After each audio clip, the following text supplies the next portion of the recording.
This video will provide some review of right triangles and the Pythagorean Theorem. So in this situation we have a 90-degree angle, a right angle in the triangle. We have three sides. A and B are the shorter sides, and C is the hypotenuse. And the Pythagorean Theorem that is true tells us that, at least for flat plane geometry, a squared plus b squared equals c squared. A squared plus b squared equals c squared. A, b, and c are numbers representing the lengths of those three sides. So we can use this to see if we have a valid right triangle. So let's take a case where we have 3, 4, and 5 for the sides.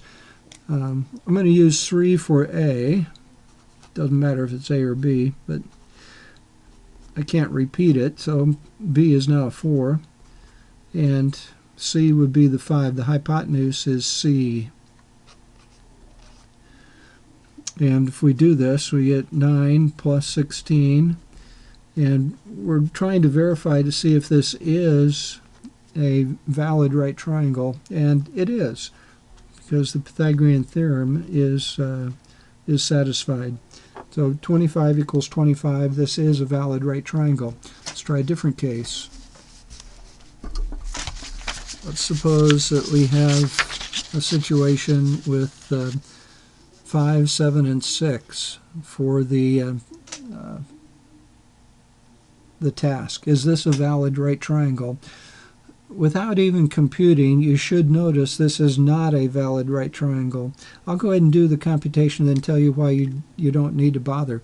But let's say that 5 and 7 are the A and B values, and 6 is the C value, supposedly. So 25 plus 49, does that equal 36? No, this is not a valid right triangle. You did not have to do that calculation, because you should know or memorize two things about right triangles. The hypotenuse is opposite the right angle. So by opposite, I mean going right here, not next to the angle, but going out away from the angle. So the hypotenuse, I'll just abbreviate it hype. The hypotenuse here, opposite the right angle, and the hypotenuse length is always longer than either of the short sides, and this does not fit the bill. The 6 is less than the 7. That's totally illegal. It's not a valid triangle.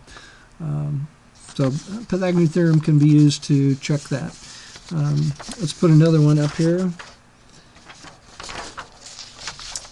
Is this a valid right triangle, where I have 6, 8, and 10? 6, 8, and 10. You may be wondering, have I kind of seen this before or not? I'm going to come back to this page, 3, 4, and 5. Now we're working with 6, 8, and 10. So I've multiplied each side by 2. 6, 8, and 10. Is this a valid right triangle?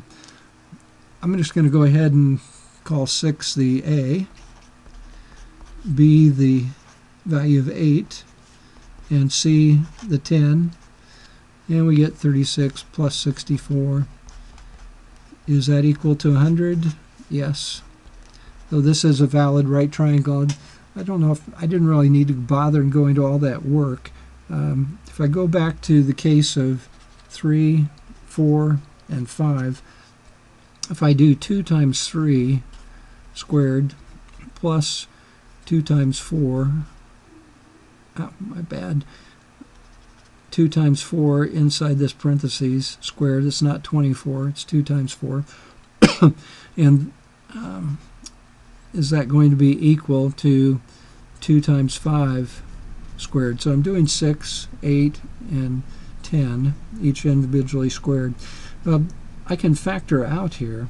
So this would be 2 squared times 3 squared plus 2 squared times 4 squared plus 2 squared times 5 squared, and Oh, there's an equal sign there. Making a mess. Probably didn't need to bother doing this, but if I multiply every side of a valid right triangle by 2 or 3 or 4, that triangle will be valid. Okay, let's try something else here. Suppose we have an unknown in our situation. We have 3 and 5 for the short sides of the triangle, but the hypotenuse is unknown. How can we come up with a number for C, for the hypotenuse? Well, 3 squared plus 5 squared equals C squared.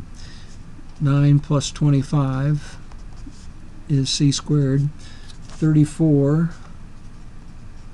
is C squared. Then take a square root of both sides. Square root of 34 would equal C. And I'm not going to write plus or minus here. Now, typically when we solve quadratic equations, when we take a square root of both sides, we'd write plus or minus square root of 34. But this is a length, and we're not putting any direction on this, just a pure length. So just square root of 34 would be fine. What about the unknown being in a different position? Suppose the side A is unknown. So just slightly more work, not much. A squared plus 7 squared equals 8 squared. So A squared plus 49 equals 64. How would you process this? What's the next step would you do? Would you take square root of both sides? No, not yet. First we want to get the A squared by itself. So I'm going to subtract 49 from both sides. And that's going to leave us with just A squared on the left. Plus 49 minus 49 combined to 0. And 64 minus 49, that gives us 15. So we have determined that A is square root of 15 after I take the square root of both sides. So there we have Pythagorean theorem. The Pythagorean theorem, the hypotenuse is opposite the right angle, always opposite the right angle. You can get in trouble in physics problems that involve planes, inclined planes, if you don't have your hypotenuse located correctly. So make sure it's opposite the right angle.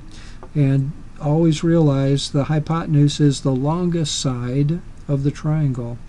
If that's not true, the triangle's not valid. It may be invalid for not satisfying this, but very important in physics that when you use this right triangle and are identifying which is the hypotenuse, the hypotenuse is opposite to the right angle, and the hypotenuse is always the largest length of the triangle. So keep reviewing there and ask your instructor some questions. If you are preparing for work in physics, physics.gpclements.com. There's an annotated list of my physics videos, short lectures, and example problems worked out. There's nothing to buy at this site. There's no registration required. Just go there and hopefully find a video that's useful for you.